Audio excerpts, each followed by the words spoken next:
Ակնհայտ ես մի բան եմ տեսնում եւ դրա մասին նաեւ հրապարակային արտահայտվել է Նիկոլ Փաշինյանը փողոց կամ ժողովուրդ մոբիլիզացնելու ռեսուրս չունի։ Դա չի նշանակում որ ձայն չունի, լատենտ տային ձայներ ունի, մարդիկ կգնան կքվարկեն ինչ որ մի տոկոս մարդիկ, բայց իր կոչով դուրս գալ փողոց, գնալ վիարան գրոհել բան չի կարա։ Չունի այդ հնարավորությունը։ Եթե ունենար, ապա այս KGB-ի մեթոդներով չէր սկսի աշխատել եկեղեցու հետ։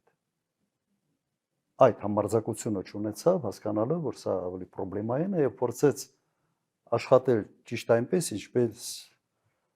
աշխատում էր ժամանակին հենց KGB-ն։ Կոմպրոմատներով մարդկանց գտնելով, որոնց կարելի է ասենց պատին դեմ տալ եւ ասել կամ սա դու պիտի անես, կամ հիմա վերջին զարգացումների մեջ փորձենք նաեւ լավ բան տեսնել։ Մի քիչ սենց արես, գիտեք, վիճակը ավելի կոնտրաստի եկավ։ Ինչ էր ասում Նիկոլ Փաշինյանը, որ ինքը անկեղծ հավատացյալ է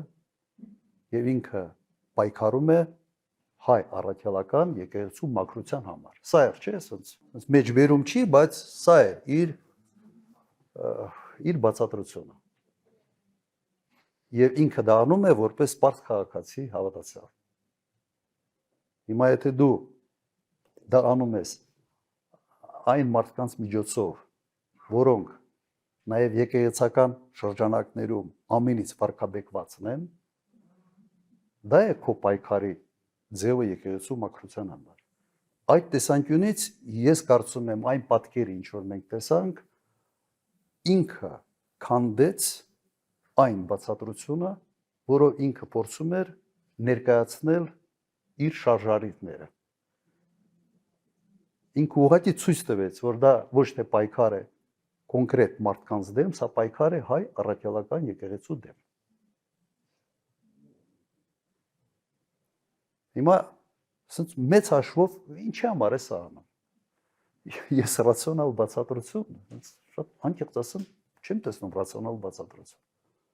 Ու ավելի ճիշտ այնց բզիկի պես մի բան է, ինչ որ մարդը գլուխ համտել միգուցե։ Այնց տարբերակներից մեկը սա է, բայց կա նաև մեկ ուրիշ տարբերակ։ Մեր եկեղեցին ազգային եկեղեցի է, հայ առաքելական եկեղեցի։ Եվ հենց այդ պատճառով մեր ազգային ինքնության մեջ եկեղեցին հատուկ տեղ ունի։ Իսկապես հատուկ տեղ ունի եկեղեցին։ Կարելի է չէ ընդհանրել, ինչի համար է քանդվում այս մեր ազգային ինքնության, ասենց կարևորագույն գործոն, ինչի համար է քանդվում։ Սա ուղիղ ուղղված է նաև մեր ինքնության հարավացելու նպատակն է։ Միգուցե նրա համար է արվում, որ խոստում ունի 300,000 ադրբեջանցիների հետ բերելը եւ հետ բերել մի միջավայր, որտեղ նաև մեր եկեղեցին, որը մեր ինքնության հենասյունն է, հենասյուններից մեկը, միգուցե սա պետք է քայքայված լինի։ Այս անկյան տակ նաև փորձենք նայել։ Այսինքն մեծ պատկերի մեջ միգուցե սա այն բացատրությունն է, որով կարելի է որոշակի sense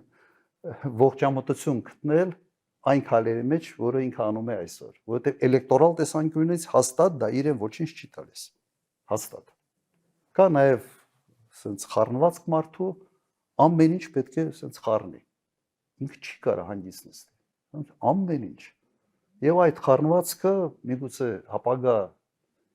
կատարվելի իր կողմից խոստումների հետ sense երբ որ ամուսնացնում ես, միգուցե պատկերը ավելի հասկանալի է դառնում, թե ինչի համար է սա անում։